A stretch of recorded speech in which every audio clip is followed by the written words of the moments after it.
Imagine waking up one morning and the news says, Earth has 50 years left. Not because of an asteroid, not because of aliens, but because of us. Rising temperatures, dying oceans, overpopulation. What do? Do you panic? Or do you start packing? Because right now, some of the smartest and richest of the people on Earth are already packing. They believe we have one option left: leave. That's why people like Elon Musk say, we need to become a multi-planet species to ensure the survival of humanity. Today, we're going to answer one of the biggest questions humans have ever asked. Will we actually become a species that lives on more than one planet? And if yes, when, how, and what happens if we don't? Stick around, because by the end of this video, your view of humanity's future will never be the same.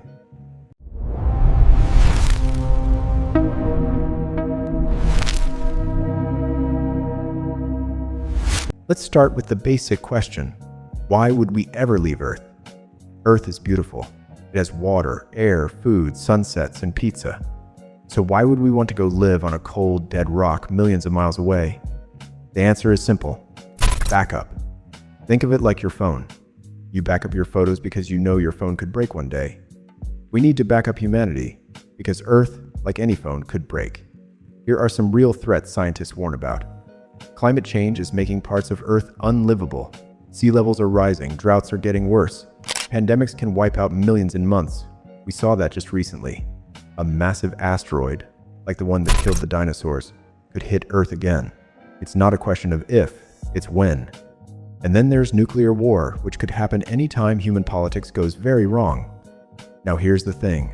None of these mean Earth is going away tomorrow. But they do mean that if all of humanity lives on one planet, we're betting everything on that one planet staying safe forever.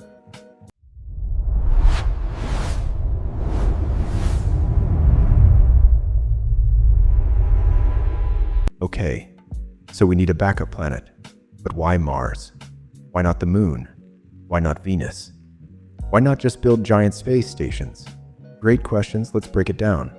The Moon is close, just 3 days away, but it has no atmosphere, gets hit by radiation constantly, and is extremely cold. It could work as a temporary base, but not a real home. Venus? Sounds good on paper, should a similar size to Earth. But Venus has clouds made of acid and surface temperatures hot enough to melt metal. Hard pass. Space stations are amazing, but they need constant resupply from Earth. They're not truly independent. Mars is actually the best option we have, and here's why. Mars has a day that's only 37 minutes longer than Earth's, so our body clocks wouldn't be totally confused. It has water, frozen underground, and at the poles.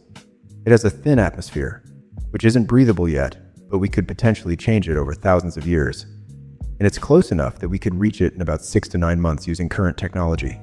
Mars isn't perfect, not even close, but it's the most realistic option we have, like choosing the least bad apartment in a tough rental market. Quote by Neil deGrasse Tyson. Mars is the next step. It's close enough, it's far enough, and it has the ingredients: water, carbon dioxide, sunlight that life could use.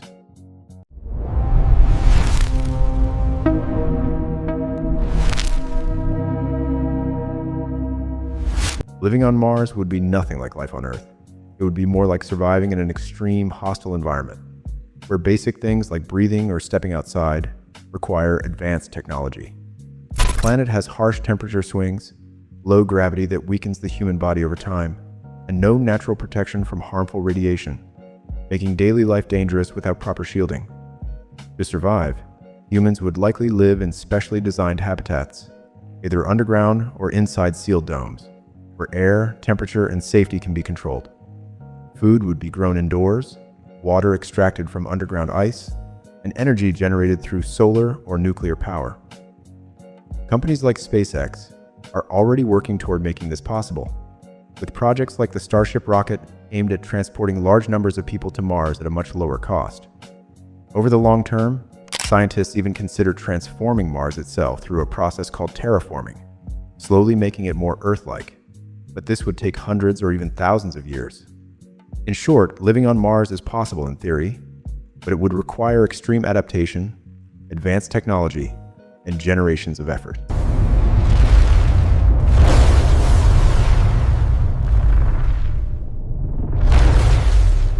Experts project that crewed Mars missions could occur in the 2030s, with Elon Musk aiming for a landing before 2030 and NASA targeting the mid to late 2030s.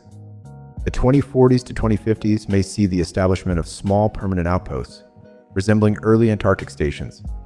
By the 2060s to 2080s, a growing settlement of hundreds to thousands may emerge, evolving into a self-sustaining colony by the 21st century, capable of surviving without Earth supplies.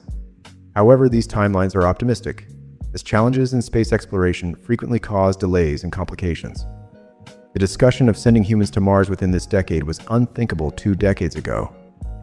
Quote by Neil deGrasse Tyson. The day we become a 2-planet species is the day we become safe from extinction, at least from anything that would take out just one planet.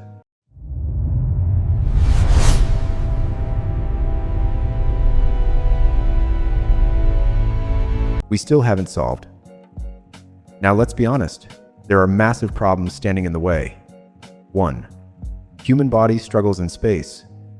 Zero gravity weakens bones and muscles, affects eyesight, and harms overall health during long missions. 2. Mental health challenges. Long isolation with a small group in a confined space can lead to loneliness, depression, and conflicts. 3. High cost and political issues. Mars missions cost billions and require long-term commitment, which is difficult due to changing governments and priorities. 4. Ownership and laws on Mars.